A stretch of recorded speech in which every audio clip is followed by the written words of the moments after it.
Welcome to episode 19 of the Off the Pole podcast. I'm Sarah Scott, and today I'm very happy to be interviewing IPDFA Industry Person of the Year, Stacey Snedden, who most of the pole community have or will come into contact with in some form over their pole journeys. She's worked with Xpole for over 13 years. She's the International Sales Manager for XPERT, runs Pole Theatre UK, Dance Filthy UK, Pole Art UK, The Pole Weekender, Once Upon a Pole, plus judges numerous competitions, runs her successful studio HD&F, alongside having 2 boys and a husband to keep happy. We all want to know how she does it. Welcome, Stacey Snedden, to my podcast. It feels odd. It feels odd in this interview format because you're my best friend, so we chat all the time, and we must remember that we're on a podcast and not in a private conversation, and go off on a tangent and start chatting about other stuff. But okay, yeah, I promise clean language only. Oh, that's all right. It's just going out to pole dancers. Many of them have met you. Most of the industry, I think, has met you at some point. I think if you took a ratio of who's met Stacey Snedden and pollers, it would be, I don't know what pie chart you'd use, but it will be a big chunk. Not sure that's a good thing. Well, that's a lie. So yeah, thank you for giving me some of your day. You're currently in your Xpole office, hidden in the back. So if people need to come in, they need to be promptly told to get out because we're busy. I posted in the group that I was going to be having you on the podcast and got quite a few questions. Most of them were from Dan Rosen, granted. He definitely jumped in and asked quite a few. But I wanted to ask a couple of questions at the beginning because you did a post recently about how many events you've been a part of, be that organising them, running them, putting the trusses up for them, judging. How many comps have you been a part of in 2018? Events, not comps, events. Well, 18. 18 events. So 18 pole events, just pole. So that's not even including the yoga, the fitness events, the Xpole events? No, so that's plus. So this year, just pole events itself has been 18, which the only reason why I did that exercise was because I was actually trying to figure out where the hell I'd been this year. And I couldn't figure it out.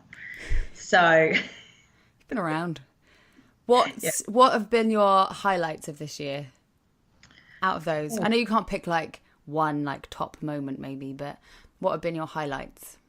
God, it's been a really weird year because everything's kind of seemed quite epic. So everything that's happened has seemed really, really big. So I think probably on a personal level, seeing all my friends have babies, which has been really nice. Obviously with Lorna and Chris and Hannah and loads of people. But from a pole, I think biggest one was having Pole Theatre in London. It was pretty epic. It was very epic. Yeah, I think that's got to be the biggest one that we've done this year. So yeah, that's probably my highlight for sure. Yeah, and it was the first year that you launched Pole Weekender, which was huge in Sheffield. That was the Dance Filthy finals. It was the first ever Pole Art UK. About 1 million workshops, seminars. That's definitely been one of my highlights this year. That was awesome. And it's always difficult, the first year of an event, and to be that successful and that busy, I think was awesome. So good job. Thanks. Well, I mean, that was Lorna. That was both Lorna and I. We didn't really know how it would go, to be honest with you. It was always difficult knowing how it'd go, but we were really pleased with it. And Lorna was albeit we're not allowed to go back to Sheffield. So yeah, well, maybe it's a good thing, maybe it's a bad thing. Maybe that was because of Dance Filthy. If you were there, you'd understand. If you weren't there, you should have been there. I mean, I won't say why. Potentially, we're not allowed. It's fine. Dance Filthy was just too filthy for them. Little bit too filthy for Sheffield. Little bit too filthy. That's fine. We can find somewhere else that will accept our filth for next year. But it was fantastic. I mean, we'll find somewhere else. It's fine. Lots of people were asking. I mean, segue to these kind of questions as well. I wanted to give a little bit of background, but how do you find the time to do? Because you don't just do events. I would have done an intro, and everyone knows who you are anyway, but you work for Xpole, you work for XPERT, you have your own studio, you have 2 children, you have your trussing company that you do, you have all your events. So do you have, how do you do it? There was quite a few questions do you sleep? how you're still alive. But I think we could maybe go a little bit more, specific rather than general, because you're still here, which is good. Yeah, I'm still here. I don't know, actually, to be honest with you. I think I just wander through life going, oh, okay, I did that. Okay, that's good. I managed to do that I'll do too. another project. It's a good idea. I've always been a project person, so I love projects, and I can't stand being bored. I like to be busy. So even on my nights off was last night. So I had a night off. Kids were out. One was out of karate. Paul was out. It was great. I thought, oh, you know what? I'll get my newsletters done. Perfect. Most people be like, oh, night to myself, have a bath, put my feet up, have a glass of wine. You're like, oh, newsletters. That's where your brain goes.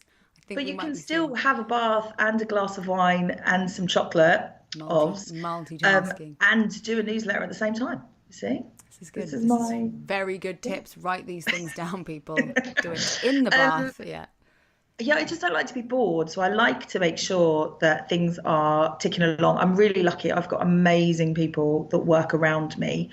I have a really good PA. I have Lucy, and then I have Vanessa, who's incredible, and then all my instructors at the studio. To be honest with you, and I shouldn't really say this, but the studio runs itself. Other than me jumping in on the odd occasion and doing the admin and bits and bobs, the girls keep the studio running. They're such good instructors that I don't really need to do anything, other than make sure they're out training, make sure the studio's good and safe and everything. The rest kind of students just keep coming, and it's awesome. I couldn't ask for anything better, really. But then it's 10 years in the making. So yeah, I was going to say it's been a long time that you've been running the studio, and we were speaking to Annie on another podcast, and we kind of mentioned about having the right team, and that can be massively important about whether you've got the support system and having that experience and the longevity in the industry. I think people expect to be earning money kind of straight away from businesses, but if it's a startup, it takes years until you're even breaking even half the time. So well, I think this is probably the first year that I've actually sat back from the studio and gone, actually, it's good. We're good. The students coming in, the instructors are amazing.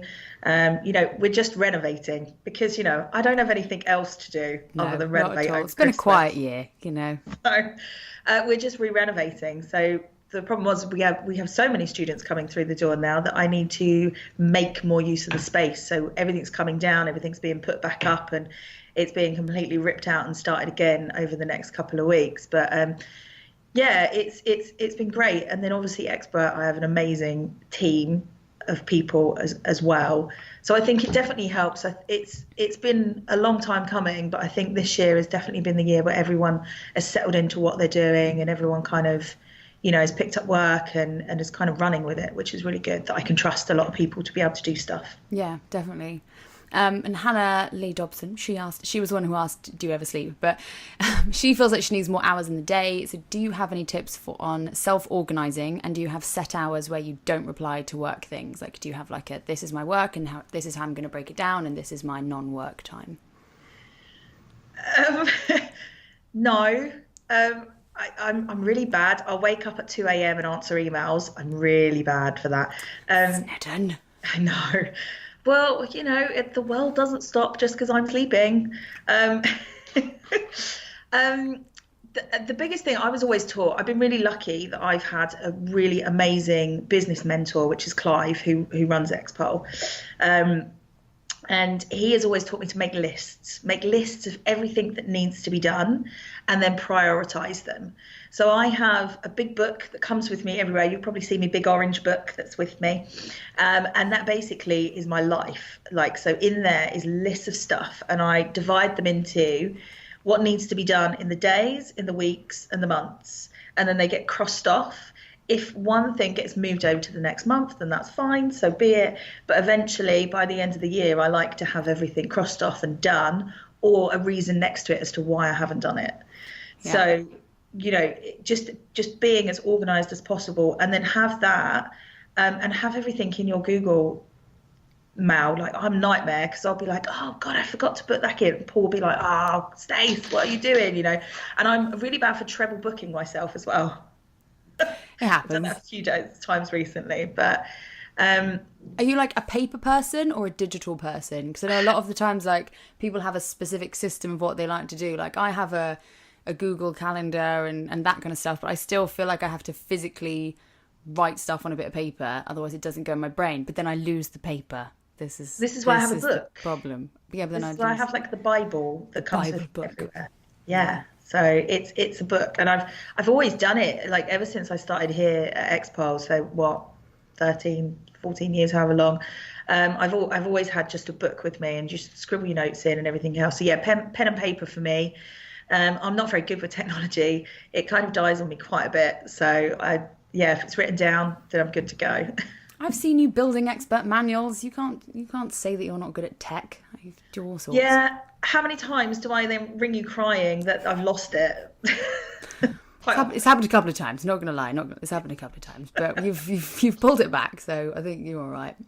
Yeah, I think as well, the other thing with the time management is I've got better. I feel like I've got better this year, but you do need to make some personal time. Like I was really, really bad at that. And just because I've always been really scared of missing an opportunity, or if I don't do this, like, I might not get the opportunity again, or if I don't do that. And you know what? I think as I've got a bit older, because I'm creeping towards 40, as you know, as I've got a bit older, I've got a little bit more, like if I miss something, it's fine. It is what it is. Like I have to be a lot less stressed about it than I used to be. And, if they really, really want me and they want that opportunity and they want to work with me, then they'll wait for me, kind of thing. I know it sounds a bit not the best way of doing it, but I've had to, because otherwise, I just couldn't fit everything in, and the kids and Paul.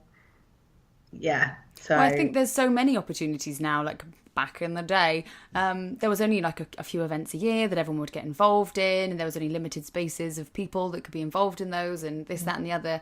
And now there's so many opportunities and so many events and camps and competitions and everything. If you said yes to everything, because everyone wants to be a part of it and everyone wants a piece of you, because they've seen your success in previous things, and it's like, oh, just pop along and do a bit of judging, or can we borrow your truss, or can we do this? And they think it's just a small block of your time, but it's the planning of it, it's the going back and forth with emails, it's the traveling to and from the event, it's the time at the event. So even if it's a small event, it can take a lot out of your personal time. So, and I think people respect that now. They see how busy you are, so they can't expect you to do everything.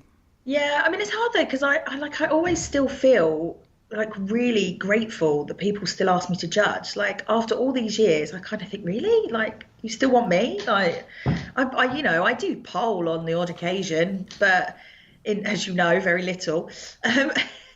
But I kind of like I'm still always grateful when people ask me to judge or be involved or do this and do that, because it just means that people still want you to be part of their event, and like it's nice. I still enjoy doing what I do. Like I still really, really enjoy going out judging and going out helping an event, become an idea to actually being like there on the stage. So it's exciting, and I love that there's so many events out there now. It's good. It's good for the industry. You gave me some of my first feedback in my first competitions, which has stayed with me forever. It was blunt, it was firm, but it was to the point. Can you remember what I'm talking about? I feel like it was something like, put some sparkle in your life, don't ever wear that ever again. Yeah, a little bit. I pretty much wore a sports bra to do a competition, and you were not impressed. You were like, if you ever wear that on stage again, I will be livid. And then the next competition, I covered the whole thing in sparkles. And it was glorious. And it was glorious. It was so heavy. You do know that was like 10 years ago, right? No. Make me feel old, but no, it did help. You've always given great feedback, so, but you've always been very honest as well. Like it's like constructive but fair. So well, I know I can be quite brutal sometimes. I know I'm a bit of a nightmare like that. I can be quite brutal, but like I never mean anything in a horrible way. And like when you're giving feedback, and actually I messaged a contestant. I judged You Filthy Amateur at the weekend, which by the way was amazing. Emma Coffey did an awesome job. I've seen awesome videos and pictures coming out of that already. I'm so glad I didn't see it. Wonderful. But I emailed a contestant this morning actually, just to say, how much actually she didn't win, but I messaged her to say, how glorious I thought she was. And that, please take my feedback on board. And she was like, oh, that's amazing, thank you so much, it's really nice for you to message. And it was more, we won't get into it because it's quite controversial, it's more about having your bruises on show, but we won't get into that. We'll brush over that. Yes. Yeah. It was amazing. And just, I love being able to give people feedback, and I love being able to, basically them to be able to take it on and take it in a positive light, and be like, oh, actually, that, I do need to do that, and I can work on that. And I think that's the point of having feedback, is that you can take it away, and as long as it's constructive and you can use it, then you don't mind if you haven't got in or you haven't won, but you've got something solid there that you can go off and make things better. Definitely. Sure. Yeah. It's just it's receiving the information in the right way. And sometimes it's difficult from a judge's perspective. You're like scribbling it down really quickly because you've only got, 3 minutes to watch it, write it down. Then the next person's, rolling on. So sometimes it's like written in maybe quite a shorthand way, but the reading behind it is actually something that's really like, oh, it was really positive, but just do this little thing. But it can come across quite blunt sometimes. But yeah. Well, I've always tried to say to people, if you have a problem with my feedback, come speak to me, because a lot of the time it is just that I haven't had enough time to write stuff. It's just been like, I can't remember I'm sure it was Cassia Portis. I said once something like, I can't stand your music. And it wasn't that it didn't suit her.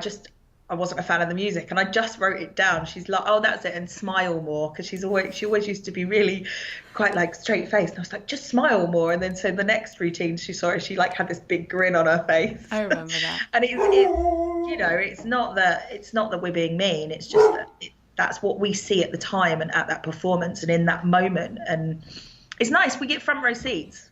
To your show. It's awesome. Yep. Yeah, sorry, my dog is barking at something. He never barks at anything, and he's taking this opportunity to bark. Rio, shush. Hopefully that will do it. Epic dog trainer here.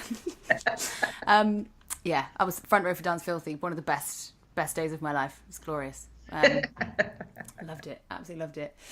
Harriet Wolf wants to know, what's your fave thing about running comps, and what is your least favourite?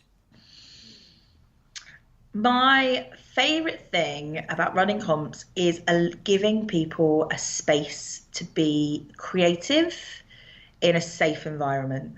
So I run such different types of comps, from ones where, you're too filthy for Sheffield, and bless them, ones that are like super filthy, super dirty, but fun, again in a safe environment, to ones that are artistic and between dance filthy, pole theatre, pole art, they're all such different comps. So I love that I can basically give this space and like good stages to people, so they can really just create an amazing piece and really kind of pour their souls out on stage.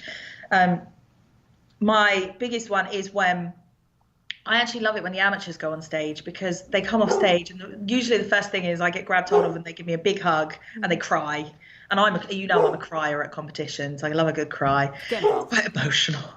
And it's just seeing them really like just have this adrenaline and the buzz and the confidence. And I've watched from when I used to run UK Amateur Pole Performer, some of the girls that were in there as amateurs, and now like Carrie Summers, she's an international superstar. It's Bendy Kate is another one, she started at UK Pole Performer. It's incredible to watch everyone's journey, and I think that's what I like. I like having that kind of that space for them to do it. What I dislike. Yeah, least. Now everyone's like, yeah, enough. Yeah, that's cool. Yeah, least favourite. The juicy stuff. So most will know I love social media for the positives, but I don't like social media for negatives. So I do not like people who don't come and speak to me face to face about stuff. And sadly, you find that not everyone's going to be happy with their performance. Some things go wrong, things happen. So what I don't like is people not understanding situations and then going out on social media, ranting away. So I think that's my least is probably, I'm not really a fan of negative comments. I don't think it's necessary, and it upsets me. Like, I am human. I know people don't think that, but I am human. So yeah, I think that's my least, is people not being happy, because I'm a people pleaser. I like to make everyone happy, and I want everyone to have a good experience on stage. And so if they don't, that makes me sad. So yeah, I think that's a good one. That's definitely can be understood. And yeah, I think the social media thing is definitely like two-sided coin. There's definitely a huge amount of positives to it. It's great that people can voice their opinion on stuff, but yeah, sometimes it's not necessarily the right platform to get, because sometimes it can be taken, like text can be misconstrued, it can be said in quite an emotional point, and so things can get, and then like everyone jumps on board, and there's like threads, and if it's literally just like more of a private conversation, a lot of the time it can just be dealt with more professionally, and also there's a better outcome to it than things escalating, which can happen on social media quite easily. Yeah, I mean, it's nice to be nice. I say that all the time. I say that to everyone. I say that to my kids. I say it to my staff. I say it to everyone. It's nice to be nice. And if you're nice about things, you will get a lot more out of me if you're nice. If you start with, I'm disgusted, then my back is going to be straight up straight away. And I think that's just human nature, isn't it? I love feedback. I'm a great believer. In fact, I asked loads of people to give me feedback about Pole Weekender, and I got loads of emails in of like, it's awesome, but this, you could have done this, you could have done that. Lighting for amateurs wasn't as good, but that got sorted out for the pros, and So there was loads of feedback, which is all stuff that we can work on. But there was no like massive negative stuff, so it was nice, because then I could take that, I could take it and make everything better. So yeah, it's swings and roundabouts, isn't it? Exactly. Dan did actually do some quite good questions here. He said, how much has the industry changed since you started, and do you like the direction that it's going? Or I would like to say, like, what direction do you think it's going? You can kind of answer that as you want. Oh, wow. Actually, I love the direction it's going in. I think it's incredible. I think that I kind of feel like we've done a big full circle with our industry, actually, and that you can be whatever you want to be. So, on a Monday, you can be a bit slutty, and on a Tuesday, you can be artistic. On a Wednesday, you can be sporty, and on a Thursday, you can be whatever you like. It doesn't really matter. Exactly. I think that's what I love about it, is that we've done this over, too long, 10 plus years. It went from kind of out of the strip clubs, because that's where it did originate, and it came out into the fitness, and then so we've gone from everyone being like, yeah, I'm a stripper, which is awesome, and then everyone going, no, I'm fitness, I'm going to be this. So then, again, a big circle. It just keeps rotating. It keeps like what everyone likes. It just keeps changing, and everyone, 1 minute it's stripper style, then it's not, then it's fitness, then it's sport, then it's this, then it's back stripper. So I feel like now we've you can choose what you want to do. Does that make sense? I feel Definitely. Like I'm waffling a little bit, but yeah. No, it definitely makes sense. I remember kind of about that time, 8, 9, 10 years ago, you used to have to say, or used to feel like you had to say, that you were a pole fitness instructor. Like if you wanted to get a bank account, right. Like I remember having to write a business plan to get a bank account for a studio, and you had to be so clear that it was a fitness exercise, and you had to wear trainers, and a good warm up. And now there's a lot more freedom. You can just openly say you're a pole dancer. People can see that it's a legitimate business. People respect sex workers, and a lot more of the history of pole and where it came from. There's not this kind of there is a little bit of a fight against it still, but I think most people have come around to the idea that that's what happened. I think there's always going to be a fight against it. But to be honest with you, if it wasn't slightly risque, none of us would be doing it. Let's be honest. Yeah, that's a big part of why people enjoy it. It's because it's a bit taboo. It makes people feel good. It makes people feel sensual. It's like if you strip all that away, a lot of people wouldn't necessarily want to do it. So exactly. So yeah, excuse the pun.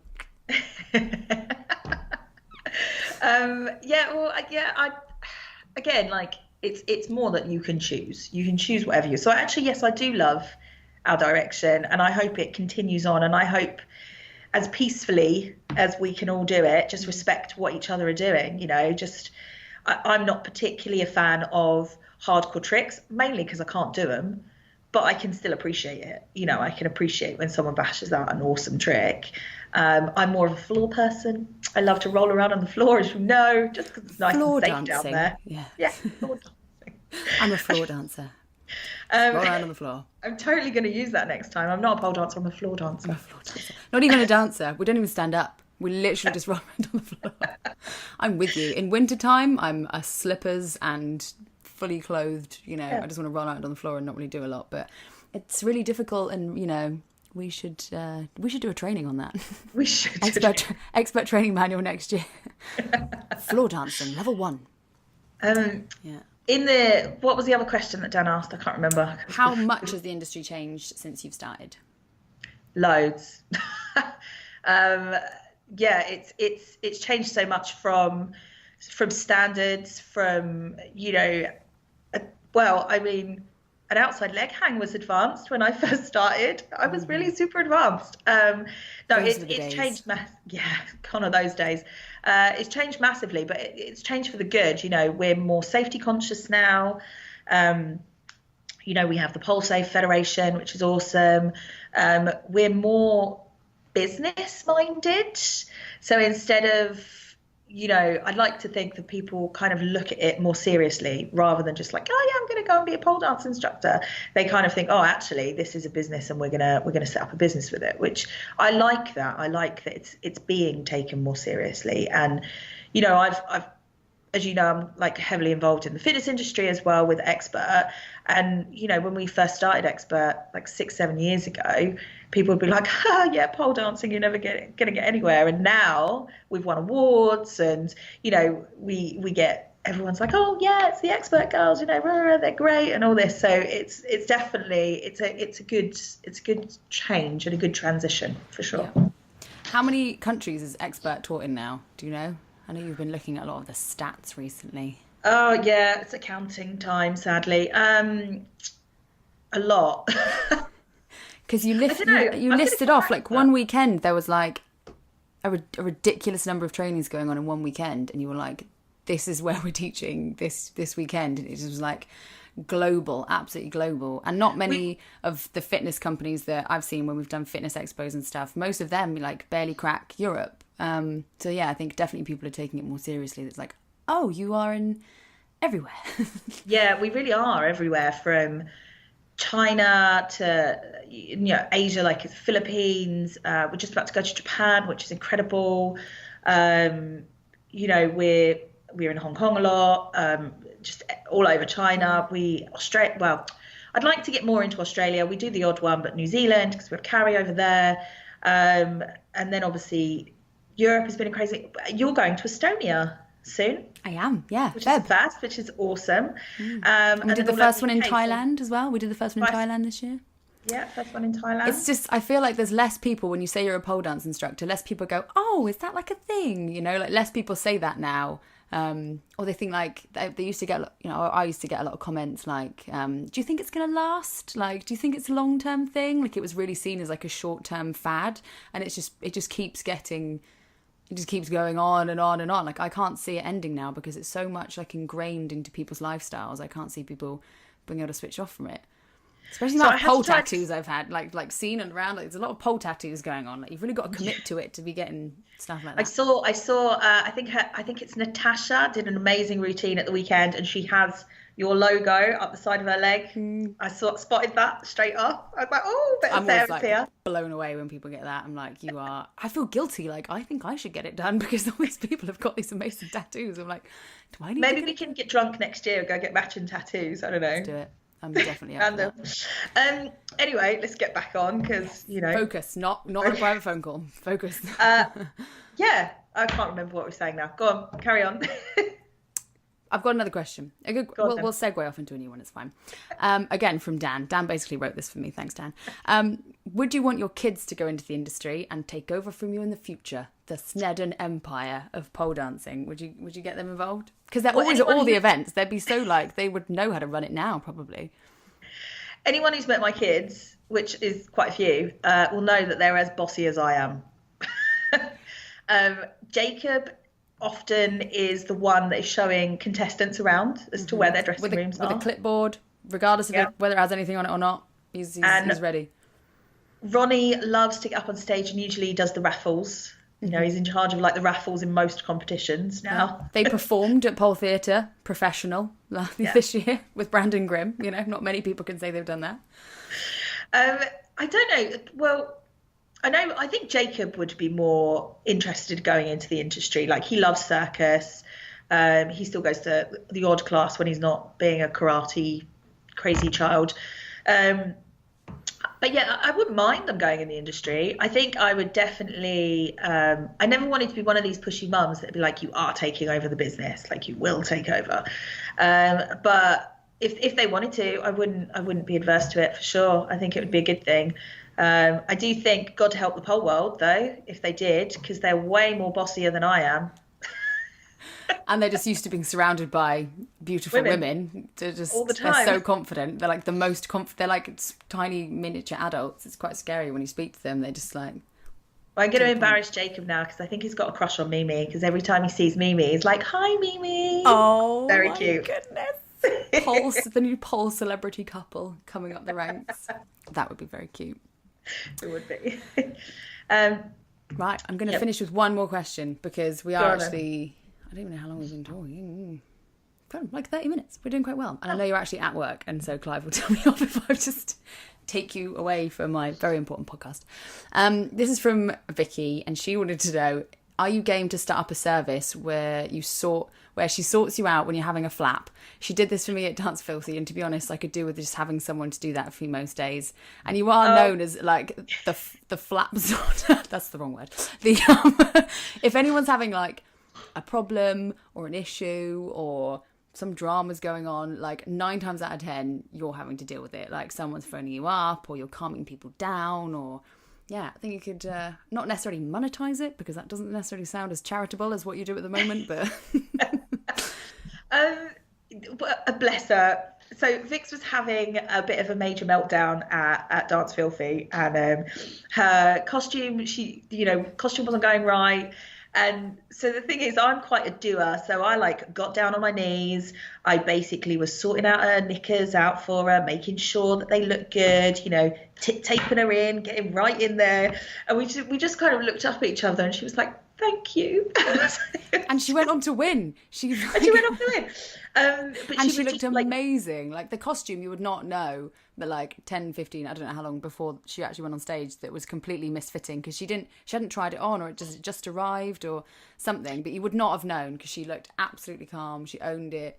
Yeah, and she won. So. Yeah, she was amazing. And I think she was just more having a stress than anything else. I think if she just took a bit of a breath, but to be honest with you, like, I've competed once in my life, never again. Can I just add that? And it's the most stressful thing ever. And yeah, I mean, I don't know how everyone does it, but bless her, she just needed a bit of a sensible head where someone just come in and do it for her. And then she was fine, and she was all right after that. And I gave her a bit of a hug, and all was good in that. Everything can be resolved with a hug, as far as I'm concerned. And old pictures of boobs, which we do sometimes. I have a very good folder. Very good folder. Leah's involved in that. It's quite a few of us. I mean, I think I recommend anyone to send each other pictures of boobs if you're having a bad day, because it really just brightens up the day for sure. Definitely brightens the day up. Yeah. But yeah, I don't mind helping anyone. I think that, if anyone needs help, as if anyone needs help or advice, if I can give it, I will. So, You've helped me many, many times. Some of the things we cannot discuss on the podcast, which is why we did this sober at work, so that these things can come out. I feel like they're going to demand a drunk version now. We should do a drunk version. When we next do a trip together, we should have done a podcast. Well, I don't think I was doing it at the time. We should have done when we were in Vegas. The Vegas was that before or after we pretended to be on the Titanic when there was a hurricane going on? We're already going into day. We should stay well away from that discussion. Right, well, I will leave you to get back to work. I know you've got Pole Theatre Pro and Semi-Pro Closing dates, deadlines? Well, so we've got Pole Theatre Amateur coming up on the 9th of Feb. So all the contestants have been announced, but lots of tickets. And we have on the Friday before the 8th, we've got big seminar day with loads of seminars. We've got expert spotting classes coming up and all sorts. So that's going to be on the Friday before. And then we have the comp on the Saturday, which is going to be epic. Dance Feel Fee applications have just been announced. Skaggers. So they are out now. And then we have the Pole Theatre Pro and Semi-Pro. So they are due on, you've got until the 15th of Jan to get those applications in. So yeah, there's a big newsletter going out over the next couple of days. Which you wrote yesterday in the bath. So we know that was written naked. So that's good. Oops. So yeah, that's it so far. But there's lots more coming. So that's like a glimpse into what's going to be going on with you next year. But awesome. Thank you very much for giving me some of your time. We'll have a chat in a bit. Love you. Love you. Bye. Hope you enjoyed our chat. She's such an integral member of the community. I know so many of us have benefited from her input in her events to her guidance, but I'm still not sure how she manages to fit it all in. You can find all of the episodes on the Off the Pole website in video, audio and text form.